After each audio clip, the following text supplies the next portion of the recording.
గండం గడిచింది. ఎందుకింత అగాయిత్యం చేసావు? చెప్పమ్మా. అన్నయ్యని ఆపడానికి నాకు అంతకంటే మార్గం కనిపించలేదు. అన్నయ్య అతన్ని కొట్టి చంపేస్తాడేమో అని భయం వేసింది. నీ భయం ఇదొక్కటేనా? ఇంకేమైనా ఉందా? మేమిద్దరం ప్రేమించుకుంటున్నాం. ప్రేమించుకుంటే ఈ జై కామరాజు వడయారు కొడుకును కొడతారా? ఒక్కొక్కని నా రోడ్ల కింద పెట్టి అప్పుడన్నట్లు నడిపేస్తాను. నేను మంచికి కన్నడ కంటీలవను, చెడుకు చందనం స్మగ్లర్ వీరప్పన్ని. కొట్టింది కాక వచ్చారా? జరిగిన దానికి క్షమించమని అడగడానికే వచ్చాం. క్షమించను. ప్రధానమంత్రి ఫోన్ చేసి చెప్పినా క్షమించను. ప్రధానమంత్రి ఏమో. అలాగా. హలో, నువ్వా? మా ప్రసాద్ను కొట్టిన విషయం నీ దాకా వచ్చిందా? నా కొడుకును కొట్టిన వాళ్ళను తారులో కలిపి రోడ్డు వేసేంత వరకు నిద్రపోదని నా రోడ్ల మీద ప్రమాణం చేశాను రా. నా బావమరిది అమెరికా నుంచి అప్పుడే నా పరువు ఇండియా దాటి అమెరికా దాకా వెళ్ళింది. అసలు నా ఇంటికి రావడానికి సిగ్గులేదు మీకు? చూస్తే దిట్టంగా నలుగురున్నారు. మీరు ఎవరు నా కొడుకును కొట్టింది చెప్పండి. నేనే కొట్టాను. నా కొడుకుని 10 మందిలో కొడతావా? పరువు లేని కుటుంబంలోని మనిషి కాబట్టి పశువులా ప్రవర్తించావు. మగవాడు నాకు చెయ్యి వేస్తాడు, వేస్తే నీ చెల్లెలు ఎందుకు ఊరుకుంది? ప్రేమించింది కాబట్టి ఊరుకుంది. వంశాన్ని బట్టి ఆలోచనలు, ఆలోచనలు బట్టి బుద్ధులు. ఆడపిల్లలు పెంచుకోవడం చేతగాక ఊరు మీద వదిలిపెట్టిన మీ కుటుంబం బతుకు ఎలాంటిదో. కప్పు కొడుతుంది. బయటికి వెళ్ళండి నాయన, ఇల్లంతా కడిగించుకోవాలి. వెళ్ళండి. మా అమ్మ మళ్ళీ చచ్చిపోయింది. మా అమ్మ ఫోటో బద్దలు కొడతావా? నిన్ను ఎందుకంత కోపం వచ్చింది? మా అమ్మ ఫోటో పగల కొడితే నాకు కోపం, పక్కింటోడు కోపం వస్తుందా? ఆ ఫోటోకి ప్రాణం లేదుగా. అయినా అదంటే నాకు ప్రాణం.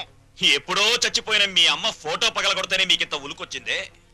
ప్రాణానికి ప్రాణమైన నా చెల్లెల మీద చేయి పడితే నా రక్తం ఉడికిపోదా? అదే ఆడదాన్ని గౌరవించడం చేతకాని మనిషివి అమ్మ ఫోటో మాత్రం పెట్టావు. ఇందాకేమన్నారు? మగాడన్నాక ఆడపిల్ల మీద చెయ్యేడా అని అన్నారు కదా. నేను ఇప్పుడు మీ పెళ్ళ మీద చెయ్యేస్తాను. మగాడే కదా, పోలే మీరు ఊరుకుంటారా? రంగా, అమ్మా క్షమించమ్మా. అంతేనమ్మా, అంతే. దోపిడీలు చేసేవాళ్ళు, మద్దతులు చేసేవాళ్ళు, మానభంగాలు చేసేవాళ్ళు దర్జాగా తలెత్తుకు బతుకుతున్నారు. కానీ ఆడపిల్లల్ని కన్నవాళ్ళు మాత్రం తలెత్తుకు బతకలేకపోతున్నారు. అదండి ప్రపంచం. వస్తాం సార్, వస్తాం. ఇందాక మీ ఇల్లు కడుక్కోవాలన్నారుగా, మర్చిపోకుండా ఫినాయిల్ తో కడుక్కోండి. పదన్నా. అమ్మా, నీకో శుభవార్తే. నీ మనవడికి రఘురామయ్య గారి అమ్మాయితో పెళ్లి కుదిరింది. అవును, ఈ రఘురామయ్య గారే. ఓకేను.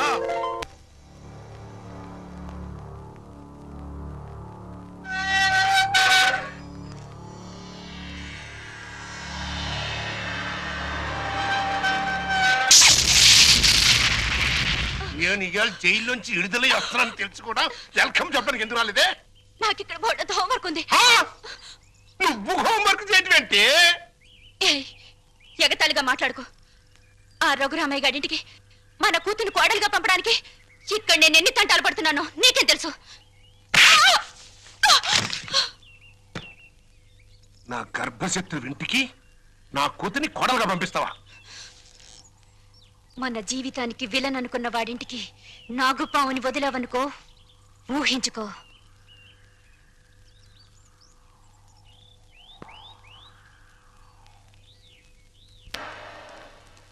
నాన్నగారు, తమ్ముడు చదువుతున్న కాలేజీ ప్రిన్సిపాల్ గారు మీకు ఈ లెటర్ పంపించారు. ప్రిన్సిపాల్ చదువు.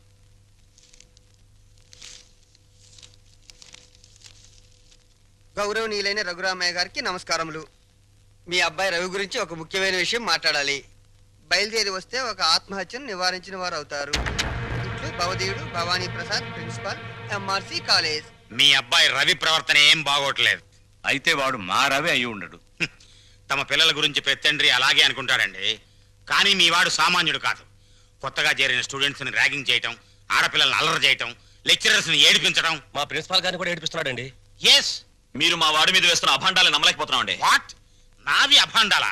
What do you mean by that? అది కాదండి. రంగా, నువ్వు ఊరుకో. సార్, మా వాడు. నో నో నో నో, మీరు వెళ్ళి కాసేపు ఆ పక్కన వెయిట్ చేయండి. నేను మీ వాడిని పిలిచి విచారిస్తాను. అతనేమిటో అతని ప్రవర్తన ఏమిటో మీకే తెలుస్తుంది. ప్యూన్, ఇవన్నీ ఒట్టి గ్యాస్ కవర్లే. రవి గారు, మిమ్మల్ని ప్రిన్సిపాల్ గారు పిలుస్తున్నారు. ఏంటి పిలిచారట? What is the matter? మొన్న కాలేజీలో కొత్తగా చేరిన సుబ్బారావు అనే కుర్రాడిని ర్యాగింగ్ చేశాం. ఫలితంగా అతని కాలు విరిగిపోయింది. దానికి నీ సమాధానం ఏంటి? పుత్తూరు వెళ్ళి కట్టు కట్టించుకోమనండి. కొత్తగా కాలేజీకి వచ్చిన వాళ్ళని ర్యాగింగ్ చేయటం పాత రోజుల నుంచి వస్తున్న ఆచారం. దానికి ఇప్పుడు విచారణ ఏంటండి నా బొంద? ఆ కుర్రాడి సంగతి అలా ఉంచు. రాణి అనే అమ్మాయితో నువ్వు తిరగటం అందరికీ తెలుసు. ఆ అమ్మాయి జీవితాన్ని నువ్వు నాశనం చేశావు. ఆ పెళ్లి ఇప్పుడు గర్భవతి. నాకు తెలియకుండా మీకెలా తెలుసు సార్? మీ దగ్గరకు వచ్చి చెప్పుకుందా? షటప్. లేకపోతే ఏంటి సార్, నాలాంటి గ్లామరస్ అబ్బాయికి 10 మంది గర్ల్ ఫ్రెండ్స్ ఉండటం చాలా సహజం. మీరంటున్నట్టు ఆ అమ్మాయిని నేను అనుభవిస్తే ఆ అమ్మాయి కూడా నా వల్ల అనుభూతిని పొందింది. ఇది తప్పు అని మీరనుకుంటే ఆడవాళ్ళందరినీ పువ్వుల్లో పెట్టి పూజించుకోండి. కానీ నేను చేసేది ఇంతే. అమ్మాయి రాణి, రాణి, ఇతను చెప్పిందంతా విన్నావు కదా? నువ్వేమైనా చెప్పదలుచుకుంటే నిర్భయంగా చెప్పు. సార్, ఏ పరువు గల ఆడపిల్లైనా కావాలని కాలు జారదు. ప్రేమించిన వాడు తనే సర్వస్వాన్ని నమ్మించినప్పుడు విచక్షణ పోవచ్చు.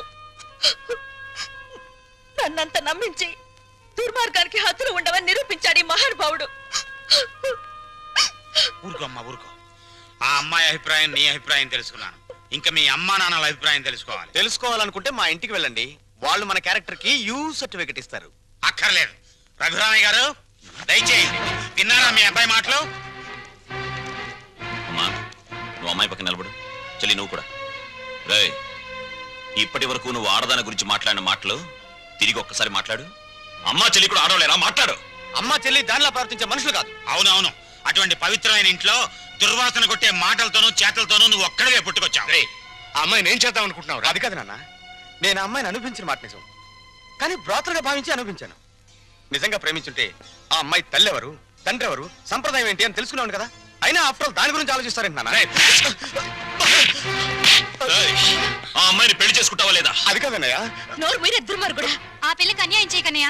ఈ పెళ్లి జరగకపోతే అందరం కలిసి నీ అంతు చూస్తాం. నీతో పాటు మేము చేస్తాం. చెప్పరా? చెప్పు చెప్పు చెప్పు.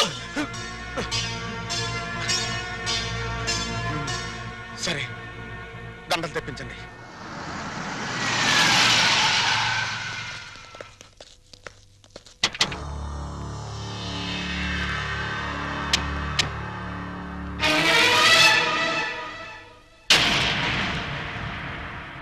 బావా బావా, బాగున్నావా? ఇంకా బాగోలే. ఆ పిల్లరా నీ కొత్త కోళ్ళు? ఆ పిల్ల ఎవరు కనుక్కో చూద్దాం.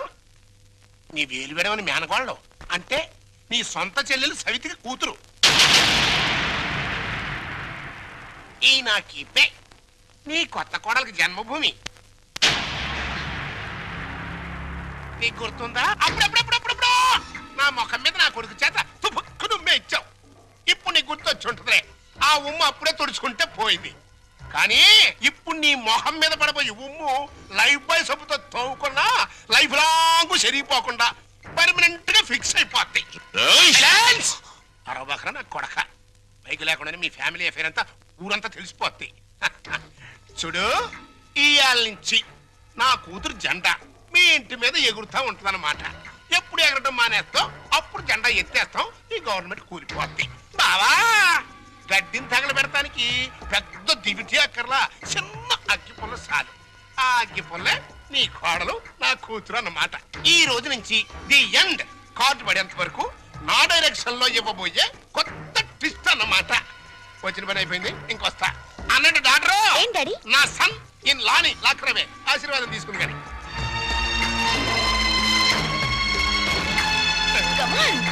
రారా సన్నిల్లా.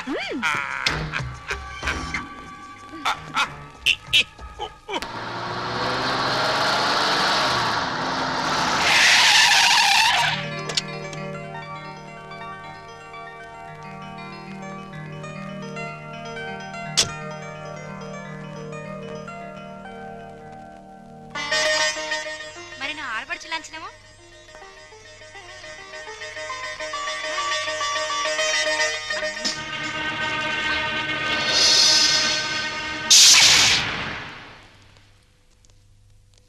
కుడికాలు లోపల పెట్టిరమ్మా.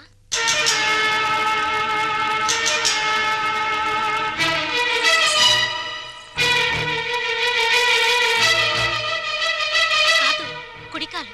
కీప్ లెఫ్ట్ అన్నారు పోలీసోళ్ళు.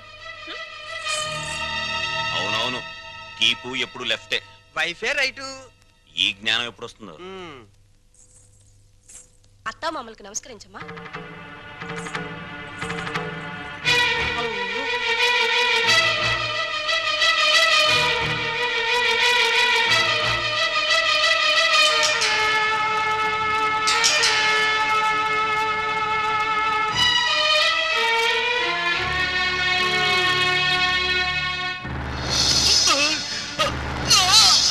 రేయ్, నీకు ఈ ఇంట్లో ఎవరు అన్యాయం చేశారని మా అందరికి ఇంత ద్రోహం చేశావురా?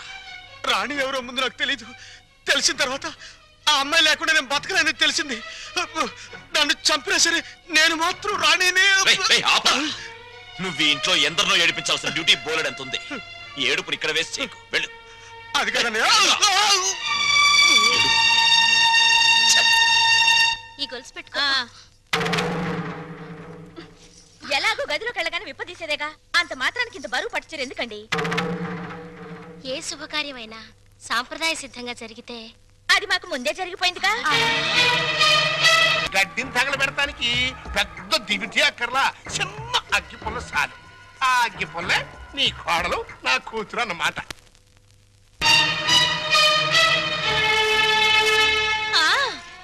మా అత్తయ్యకి మావయ్యకి అందరికీ తెలుసు. ఆ వీక్ పాయింట్ లీక్ అయ్యాకే నన్ను ఆయనకి తగిలించారు. ఫోన్లేండి, పెళ్లికి ముందు ఏం జరిగినా పెళ్ళయ్యాక ఈ తంతు తప్పదంటే మీకోసం కాసేపు కప్పుకుంటాను.